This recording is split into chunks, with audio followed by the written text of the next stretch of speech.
नमस्ते बाल मित्रों, होम लर्निंग कार्यक्रम में आप सभी का स्वागत है। बच्चों, पिछले एपिसोड में हमने कैसा शोर, सीखो, सच्चा बालक और दुमदुमा गांव के बच्चे, इन 4 इकाइयों के बारे में हमने जानकारी प्राप्त की और उनका पुनरावर्तन कार्य किया था। उसी प्रकार से बच्चों, आज आगे चलते हुए हम पुनरावर्तन 1 का दूसरा भाग देखेंगे, जिसमें आगे की 4 इकाइयों के बारे में आज हम सीखेंगे। इन 4 इकाइयों में स्वच्छता, हम भारत की शान हैं, खरगोश और हाथी और पहेलियाँ। तो बच्चों, आइए इन्हीं 4 इकाइयों के अनुसंधान में कुछ प्रश्न यहाँ पर स्क्रीन के माध्यम से मैं आपको पूछूंगा। आपको याद करना है और यहाँ से जो वीडियो आपको दिखाए जाएंगे उसे ध्यान से देखना है और पूछे गए प्रश्न का उत्तर ढूंढने का प्रयास करना है। प्रश्न 1, निम्नलिखित प्रश्नों के उत्तर दीजिए। मोहल्ले में गंदगी क्यों फैली हुई थी? बच्चों, आप जान गए होंगे कि यह प्रश्न कौन सी इकाई से पूछा गया है। जी हाँ, यह प्रश्न स्वच्छता इकाई से पूछा गया है। आइए इस इकाई को हम एक बार फिर से देखते हैं। एक दिन अजय ने मोहन को अपने जन्मदिन पर बुलाया। मोहन ने उसे उपहार में देने के लिए कहानियों की एक पुस्तक खरीदी। उसे रंगीन कागज में लपेटा और अजय के घर चल पड़ा। जैसे ही मोहन अजय की गली में पहुंचा, उसके ऊपर केले का एक छिलका आ गिरा। छी छी, कितनी बुरी आदत है सड़क पर छिलका फेंकना। उसने छिलका उठाया और इधर उधर देखा। कुछ दूरी पर उसे एक कूड़ादान दिखाई दिया। उसने छिलका उसमें डाल दिया। बहुत सा कूड़ा कूड़ेदान के बाहर फैला हुआ था। वहां मक्खियां भिनक रही थीं और चारों ओर गंदगी फैली हुई थी। कुछ और आगे बढ़ा तो मोहन को बड़ी बदबू आई। उसने देखा, नालियों में कूड़े के कारण पानी रुका हुआ है। इसी पानी से बदबू आ रही है। मोहन नाक पर रुमाल रखे अजय के घर पहुंचा। वहां अजय के और भी कई मित्र आए थे। अजय ने मोहन को अपनी माँ और पिताजी से मिलाया। अजय की दादी जो बीमार थीं, मोहन उनसे भी मिला। मेज पर खाने की चीजें रखी थीं, जिन पर बार बार मक्खियां आ जाती थीं। अजय, तुम्हारे मोहल्ले में इतनी गंदगी क्यों है? क्या नगरपालिका इसे साफ नहीं कराती? बेटा, नगरपालिका की गाड़ी आया करती है। जगह जगह कूड़ेदान भी हैं, पर कुछ लोग उनमें कूड़ा नहीं डालते। वे कूड़ा सड़क पर ही फेंक देते हैं, इसलिए सफाई नहीं रहती। दूसरे दिन पाठशाला में मोहन ने अपने अध्यापक को यह बात बताई। तुम ठीक कहते हो मोहन, गंदगी बहुत से रोगों की जड़ है। नगरपालिका का काम नगर को स्वच्छ रखना तो है, पर हमें भी नगरपालिका की सहायता करनी चाहिए। चलो, एक दिन हम सब अजय के मोहल्ले में चलें और स्वयं सफाई का काम प्रारंभ करें। रविवार के दिन सभी अजय के मोहल्ले में गए। सबके हाथ में एक एक टोकरी और झाड़ू थे। सड़क पर झाड़ू लगाकर उन्होंने कूड़ा इकट्ठा किया, नालियों की सफाई की और पानी का रास्ता बनाया। उनमें मक्खी मच्छर मारने वाली दवा डाली, कूड़ेदान पर ढक्कन रखा। मोहल्ले में रहने वाले सभी लोग बाहर निकल आए और उन्हें देखने लगे। बच्चों में बहुत उत्साह था। देखते ही देखते पूरा मोहल्ला स्वच्छ हो गया। अध्यापक ने लोगों को समझाया कि वे घर का कूड़ा कूड़ेदान में ही डालें। वे घर के आसपास सफाई रखें, क्योंकि गंदगी से रोग फैलते हैं। मेरी पाठशाला के बालक सप्ताह में एक बार यहाँ आया करेंगे। वे आपके मोहल्ले को साफ करेंगे। आप भी इस काम में इनकी सहायता करें। नहीं नहीं, इन बच्चों को आने की कोई आवश्यकता नहीं। हम लोग स्वयं ही अपने मोहल्ले को स्वच्छ रखेंगे। अब आप इसे हमेशा साफ सुथरा पाएंगे। तो बच्चों, आपने देखा किस प्रकार से मोहन और उसके मित्रों ने एक साथ मिलकर के मोहल्ले की सफाई की। यहाँ पर बच्चों हमारा प्रश्न था कि मोहल्ले में गंदगी क्यों फैली हुई थी। तो बच्चों, आपने देखा लोग कूड़ा कूड़ेदान में न डालकर यहाँ वहाँ फेंक रहे थे, जिसके कारण यहाँ वहाँ गंदगी फैली हुई थी, कचरा फैला हुआ था और उसी के कारण वहाँ पर बदबू आ रही थी। और आप सभी जानते हैं गंदगी जो है वो रोगों की जड़ है, इसीलिए हमें कूड़ा जो है हमेशा कूड़ेदान में ही डालना चाहिए और अपने शरीर की, अपने आसपास, अपने घर की, अपने मोहल्ले की स्वच्छता रखनी चाहिए। इस इकाई से हमें यही सीखने मिलता है। तो इस प्रश्न का उत्तर हम इस प्रकार से दे सकते हैं, मोहल्ले में गंदगी इसलिए फैली हुई थी क्योंकि लोग कूड़ा कूड़ेदान में न डालकर यहाँ वहाँ फेंक रहे थे। बच्चों, अब आइए अगला प्रश्न देखते हैं। हम देश की सेवा किस किस प्रकार कर सकते हैं? बच्चों, आप समझ गए होंगे कि यह प्रश्न कौन सी इकाई से लिया गया है। जी हाँ, हम भारत की शान हैं। हम देश की सेवा किस किस प्रकार से कर सकते हैं? आइए इस वीडियो को देखते हैं और उसके पश्चात इस प्रश्न का उत्तर देने की कोशिश करते हैं।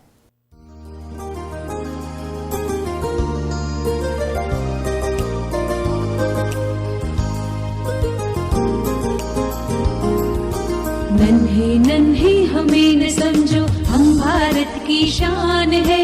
नन्हे नन्हे हमें न समझो, हम भारत की शान है। हमसे ही है धरती सारी, फैला ये आसमान है। हमसे ही है धरती सारी, फैला ये आसमान है। नन्हे नन्हे हमें न समझो, हम भारत की शान है। हमसे ही है धरती सारी, फैला ये आसमान है।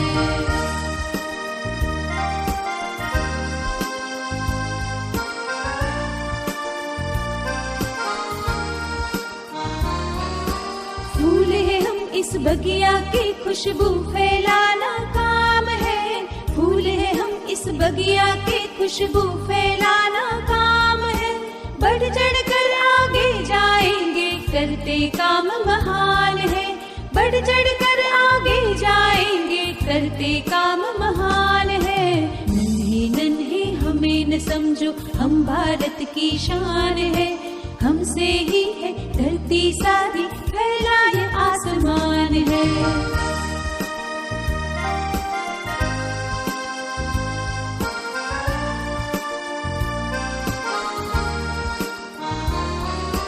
ऊंचे ही उठते जाना है, आगे ही बढ़ते जाना है। ऊंचे ही उठते जाना है, आगे ही बढ़ते जाना है। बढ़े चलेंगे नहीं रुकेंगे, बढ़े चलेंगे नहीं रुकेंगे, हम भारत की शान है। बढ़े चलेंगे नहीं रुकेंगे, हम भारत की शान है। नन्हे नन्हे हमें न समझो, हम भारत की शान है। हमसे ही है धरती सारी, फैला ये आसमान है। नन्हे नन्हे हमें न समझो, हम भारत की शान है। हमसे ही है धरती सारी, फैला ये आसमान है। नन्हे नन्हे हमें न समझो, हम भारत की शान है। नन्हे नन्हे हमें न समझो, हम भारत की शान है। नन्हे नन्हे हमें न समझो, हम भारत की शान है। तो बच्चों, नन्हे नन्हे हमें न समझो, अर्थात यहाँ पर बच्चे कह रहे हैं कि हमें नन्हा अर्थात छोटा मत समझिए। हम ही से सारी धरती है और हम ही से सारा आसमान है। बच्चों, यहाँ पर प्रश्न पूछा गया था कि हम देश की सेवा किस किस प्रकार से कर सकते हैं। बच्चों, हम देश की सेवा आदर्श छात्र बनकर, अर्थात हमें एक अच्छा छात्र अगर हम बनते हैं तो वह भी एक देश की सेवा है। हमारे आसपास स्वच्छता रखकर, बड़े होकर अच्छे नागरिक बनकर, पूरी निष्ठा से हमारा फ़र्ज अदा करके, अर्थात आपका जो फ़र्ज है उसे आप पूरी निष्ठा से अदा करेंगे तो यह भी एक प्रकार की देश सेवा है और देश के विकास में संपूर्ण योगदान देकर आप देश की सेवा कर सकते हैं। तो इस प्रकार से अलग अलग माध्यम से, अलग अलग प्रकार से आप देश की सेवा कर सकते हैं। आइए बच्चों, अगला प्रश्न हम देखते हैं। खरगोशों का सरदार क्या बोला? बच्चों, यह प्रश्न किस इकाई में से लिया गया है? जी हाँ, आपको वह सुंदर कहानी याद आ गई होगी। जी हाँ, खरगोश और हाथी। एक जंगल में एक सरोवर था।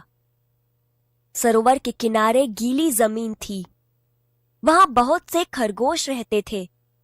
खरगोशों के बिल जमीन के अंदर थे। वे दिन भर इधर उधर कूदते रहते, नरम नरम घास खाते, रात को अपने घरों में सो जाते। वे सब बहुत प्रसन्न रहते थे। उसी जंगल में कुछ हाथी आ गए। हाथियों के झुंड में कुछ शरारती हाथी थे। वे अपनी सूंड से छोटे छोटे पेड़ तोड़ देते, पौधे कुचल देते। हाथियों के बच्चे खेल खेल में एक दूसरे से लड़ते। कभी एक छोटा हाथी नीचे होता, कभी दूसरा।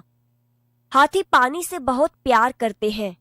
वे सूंड में पानी भर भर कर नहाते, फिर सरोवर के किनारे मिट्टी में लौटते। नरम जमीन उनके भार से दब जाती। साथ ही कई खरगोश परिवार भी दब जाते। इससे खरगोश बहुत दुखी थे। खरगोशों के सरदार ने एक उपाय सोचा। कुछ चुने हुए खरगोशों के साथ वह हाथियों के सरदार के पास गया। कुछ दूरी पर बैठ खरगोशों के सरदार ने अपने अगले पांव उठाए। उसने उन्हें हाथ जोड़कर नमस्कार किया। हाथी ने सूंड उठाकर नमस्कार का उत्तर दिया। हम चांद के भांजे हैं। चांद में आप हमारे भाई बंधुओं को देख सकते हैं। हमारे कुछ भाई धरती पर रहने आए हैं। मामा रोज सरोवर में आते हैं हमसे मिलने। वे आपसे नाराज है। क्या? क्यों नाराज है? हमने क्या किया है? सरोवर के समीप नरम मिट्टी में सुराख कर हमने अपने घर बनाए हैं। आपके आने से सुराख दब गए, जिससे चंदा मामा के बहुत से भांजे दब गए। इसीलिए वे आपसे बहुत नाराज हैं। वे रात को सरोवर में आएंगे और उन्हें यह देखकर अच्छा नहीं लगेगा। रात हुई। पूर्णमासी का चांद निकला। हवा तेज थी। सरोवर में हल्की हल्की लहरें उठ रही थीं। चांद लहरों के साथ साथ ऊपर नीचे हो रहा था। हाथी और खरगोश वहां पहुंच गए। देखिए महाराज, चंदा मामा गुस्से से कांप रहे हैं। आप जल्दी यहां से दूर चले जाएं। लगता है मामा नाराज हो रहे हैं। हाथियों के सरदार ने अपने झुंड की तरफ देखा। सभी डर गए थे। सरदार ने अपनी सूंड ऊपर उठाई। सभी हाथियों ने ऐसा ही किया। चमकते हुए चांद को हमारा नमस्कार। हम अपनी गलती मानते हुए आपसे क्षमा मांगते हैं। आप हमें क्षमा करें। हम अभी दूसरे जंगल में चले जाते हैं। अब ऐसा काम नहीं करेंगे जिससे दूसरों को तकलीफ हो। तो बच्चों, आपने इस सुंदर कहानी को देखा। तो इस कहानी से हमें सीखने मिलता है कि किसी भी परिस्थिति में हमें अपने धीरज को नहीं खोना चाहिए और अपने बुद्धि और विवेक के साथ हमें आगे बढ़ना चाहिए। बच्चों, यहाँ पर हमने प्रश्न पूछा था कि खरगोश के सरदार ने हाथी से क्या कहा। तो जैसा कि आपने इस वीडियो में देखा, खरगोश के सरदार ने हाथी से कहा कि हम चांद के भांजे हैं। हम तालाब के किनारे रहने के लिए आए हैं, लेकिन हमारे मामा आपसे बहुत नाराज़ हैं। इस प्रकार से खरगोश के सरदार ने हाथी से कहा। बच्चों, आइए अब अगली इकाई का अगला प्रश्न हम देखेंगे। पतंग के अलग अलग नाम होते हैं, उनकी सूची बनाइए। जी हाँ, पतंग की बात हमने किस इकाई में की थी? जी हाँ, याद करिए। बहुत अच्छे। पहेलियाँ। आप सभी को पतंग उड़ाना बहुत पसंद होगा, पसंद है ना? कुछ ही महीनों पहले हमने उत्तरायण, मकर संक्रांति का त्यौहार मनाया था। बच्चों, यहाँ पर पतंग कौन कौन से प्रकार के होते हैं, इसके बारे में आपको लिखना है। आप सभी पतंग उड़ाते हैं तो आप सभी को पता होगा कि पतंग कौन कौन से प्रकार के होते हैं। आइए, इस प्रश्न का उत्तर देने का हमने प्रयास किया है, और आप भी अगर इससे अधिक पतंग के प्रकारों की जानकारी रखते हैं तो आपको अपनी नोटबुक में पतंग के प्रकार लिखने हैं। आइए देखते हैं। पतंग के अलग अलग नाम होते हैं, जैसे ढाल, आंखेदार, चांदेदार, लकड़ेदार, नवरंग आदि। इस प्रकार से पतंग के अलग अलग नाम होते हैं। तो बच्चों, इस प्रकार से अलग अलग 4 इकाइयों के प्रश्न हमने देखे, उन इकाइयों से संलग्न वीडियो भी हमने देखे, और उन वीडियो के आधार पर हमने प्रश्नों के उत्तर भी दिए। अब आगे चलते हुए हम कुछ शब्द का पठन करेंगे। आपको मेरे साथ साथ इन शब्दों को पढ़ना है। शब्दों को पढ़िए और लिखिए। पत्थर, शीश, अक्षर, मुंह, मध्य, मस्त, घोड़ा, जंगल। बच्चों, इस प्रकार के मुश्किल शब्द आपको अपनी पुस्तक में से ढूंढने हैं, उन्हें नोटबुक में लिखना है और पढ़ने की कोशिश करना है। बच्चों, इस प्रकार के कठिन शब्द तो हमने देखे, लेकिन कुछ शब्द ऐसे होते हैं जिनकी मात्राओं में यदि थोड़ा अंतर आ जाए तो वे शब्दों में बहुत ही भारी या बहुत ही अलग प्रकार का परिवर्तन हो जाता है। ऐसे कुछ शब्द हमने पुस्तक में देखे हैं जिनकी मात्राओं में बस थोड़ा सा अंतर यदि आ जाए तो अर्थ में बहुत ही बड़ा अंतर हो जाता है। आइए, अगले प्रश्न के अनुसंधान में हम इसी प्रकार के शब्द देखेंगे और उन शब्दों का वाक्य प्रयोग भी करेंगे। शब्दों के भेद को जानकर उसका वाक्य में प्रयोग कीजिए। आदि, आदि। देखिए बच्चों, यहाँ पर आदि और आदि 2 शब्द दिए गए हैं जो कि पढ़ने में हमें क्षण मात्र के अंतर समान दिखते हैं, परंतु इन दोनों का अर्थ बहुत ही भिन्न भिन्न होता है। देखिए, आदि शब्द का वाक्य प्रयोग, घर में टेबल, मेज, अलमारी आदि रखा था। अब आदि शब्द का वाक्य प्रयोग देखिए, कमल चाय का आदि है। आदि अर्थात आदत होना और आदि अर्थात अन्य। तो इस प्रकार से दोनों ही शब्दों में बहुत ही अंतर आपको दिखाई दे रहा होगा। उसी प्रकार से 2 अलग अलग शब्द हैं, अपेक्षा और उपेक्षा। देखिए, इन शब्दों का वाक्य में प्रयोग, आप मेरी अपेक्षा में खरे उतरे हैं, अर्थात जैसा मैंने सोचा था उस प्रकार से आप मेरी अपेक्षा में खरे उतरे हैं। हमें किसी की भी उपेक्षा नहीं करनी चाहिए। उपेक्षा करना अर्थात किसी को नीचा दिखाने का प्रयास करना। तो आप देख पा रहे हैं, अपेक्षा और उपेक्षा इन दोनों शब्द में बहुत ही अंतर है। उसी प्रकार से अशक्त और आशक्त, देखिए इनका वाक्य प्रयोग किस प्रकार से होगा। वह आदमी अशक्त है, मैं भगवान की मूरत के प्रति आशक्त हूँ। इस प्रकार से अलग अलग वाक्य प्रयोग आप देख सकते हैं। गृह, ग्रह, देखिए गृह ग्रह सिर्फ एक मात्रा का अंतर है और दोनों ही शब्दों के उच्चारण के प्रकार और अर्थ भिन्न भिन्न होते हैं। आप मेरे गृह प्रवेश पर जरूर आइएगा। पृथ्वी एक ग्रह है। इस प्रकार से दोनों ही शब्दों में अंतर हम देख सकते हैं। उसी प्रकार से बाहर, बाहर, दोनों ही शब्द अलग अलग हैं।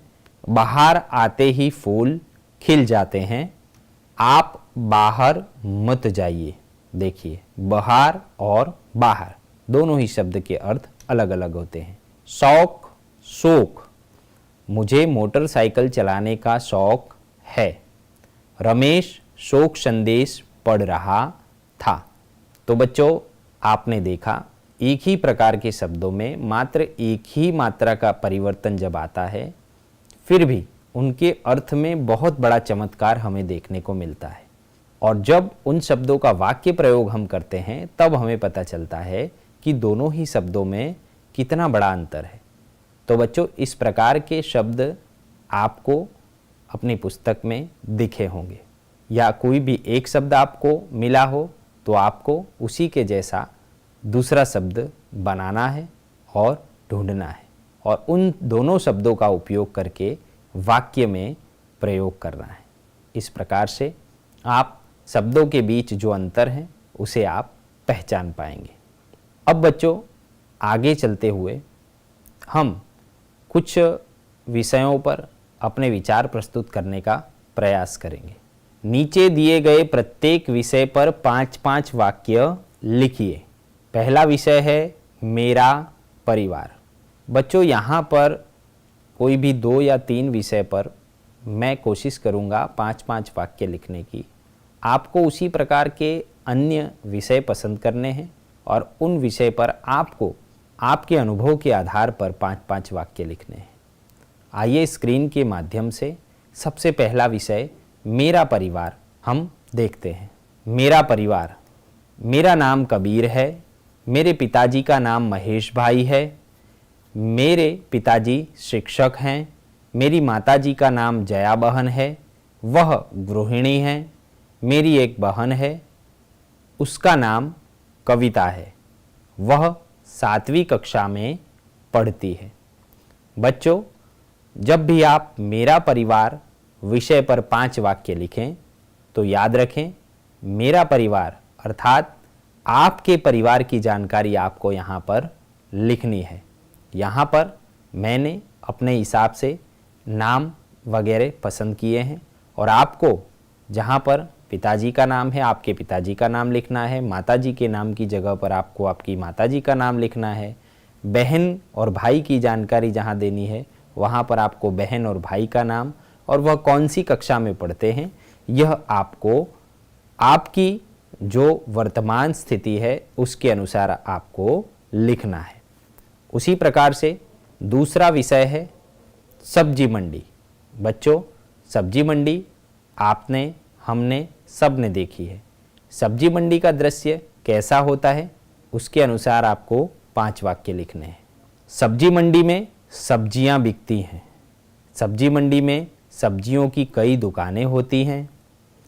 सब्जी मंडी में आलू, गाजर, मूली, कद्दू, टमाटर, तुरई, सेम, भिंडी, बैगन आदि सब्जियां बिकती हैं। सब्जी मंडी में कोलाहल ज़्यादा होता है। सब्जी मंडी में खासकर स्त्रियां ज़्यादातर नज़र आती हैं। तो बच्चों, सब्जी मंडी का जो माहौल होता है उसके बारे में कुछ वाक्य मैंने यहाँ पर लिखे हैं। आप चाहें तो इसमें परिवर्तन कर सकते हैं। आपने जो देखा है उस प्रकार से आपको लिखना है। तो बच्चों, आपने सब्जी मंडी के बारे में तो देखा, सब्जी मंडी में आप भी गए होंगे। तो सब्जी मंडी में आपने जो कुछ भी देखा है, अनुभव किया है, उसके अनुसार आपको 5 वाक्य लिखने हैं। अगला विषय जो है मेरी प्रिय सब्जी। अब बच्चों, ये ज़रूरी नहीं है कि जो मुझे प्रिय है वो आपको भी प्रिय हो सकता है आपकी पसंद कोई और सब्जी हो। तो यहाँ पर मुझे जो प्रिय है उस सब्जी के बारे में मैंने 5 वाक्य लिखा है, और आपको जो सब्जी प्रिय है, भोजन में आप जिस सब्जी का उपयोग ज़्यादा पसंद करते हैं उसके गुण और अवगुण उसके बारे में आपको 5 वाक्य अपनी नोटबुक में लिखने हैं और अपने मित्र, अपने माता पिता को दिखाना है। आइए यहाँ पर मैंने मेरी पसंद की सब्जी के बारे में कुछ वाक्य लिखे हैं, वो देखते हैं। मेरी प्रिय सब्जी करेला है, वह स्वाद में बहुत कड़वा होता है। वह गोल या लंबा होता है, उसके दोनों छोर नुकीले होते हैं, वह ज्वर जैसी बीमारियां दूर करता है, पेट के कृमि भी इससे नष्ट होते हैं। तो बच्चों, इस प्रकार से मेरी प्रिय सब्जी करेला, मैंने उसके बारे में 5 वाक्य लिखे। हो सकता है ये सब्जी आपकी भी प्रिय हो। बहुत ही कड़वी सब्जी होती है ना? आप सभी ने खाई होगी। तो बच्चों, आपकी प्रिय सब्जी के बारे में आपको 5 वाक्य लिखना है। इसी प्रकार से और अलग अलग विषय पसंद करके आप अपनी नोटबुक में 5 या 10 या उससे अधिक वाक्य लिख सकते हैं। अब समय हो चुका है आज के सवाल का। आज का सवाल, निम्न में से कौन सा पतंग का नाम नहीं है, पहचानिए। ध्यान रखिएगा बच्चों, यहाँ पर ऐसा पूछा गया है कि निम्न उदाहरणों में से कौन सा नाम पतंग का नाम नहीं है। अर्थात जो नाम पतंग के हैं वो तो हैं ही, पर इन विकल्पों में से कौन सा ऐसा नाम है जो कि किसी पतंग का प्रकार या पतंग का नाम नहीं होता है, ये आपको पहचानना है। इनके 4 विकल्प दिए गए हैं। पहला विकल्प है ए ढाल, दूसरा विकल्प है बी आंखेदार, तीसरा विकल्प है सी नवरंग और चौथा विकल्प है डी कमल। इन चारों विकल्प में से कौन सा विकल्प सही है, यह आपको निम्नलिखित फ़ोन नंबर नोट कर लीजिए 6 3 5 7 3 9 9 4 5 0। इस नंबर पर आज रात 8 बजे से पहले आपको सही उत्तर फ़ोन करके बताना है। तो बच्चों, आज हमने यहाँ पर पुनरावर्तन भाग 2 के अंतर्गत पिछली 4 इकाइयाँ जो कि हम आगे पढ़ चुके हैं उसका पुनरावर्तन कार्य किया, जिसमें स्वच्छता, हम भारत की शान हैं, खरगोश और हाथी और पहेलियाँ। इन 4 इकाइयों के हमने वीडियो देखे और उन वीडियो के अनुसंधान में प्रश्नों के उत्तर दिए।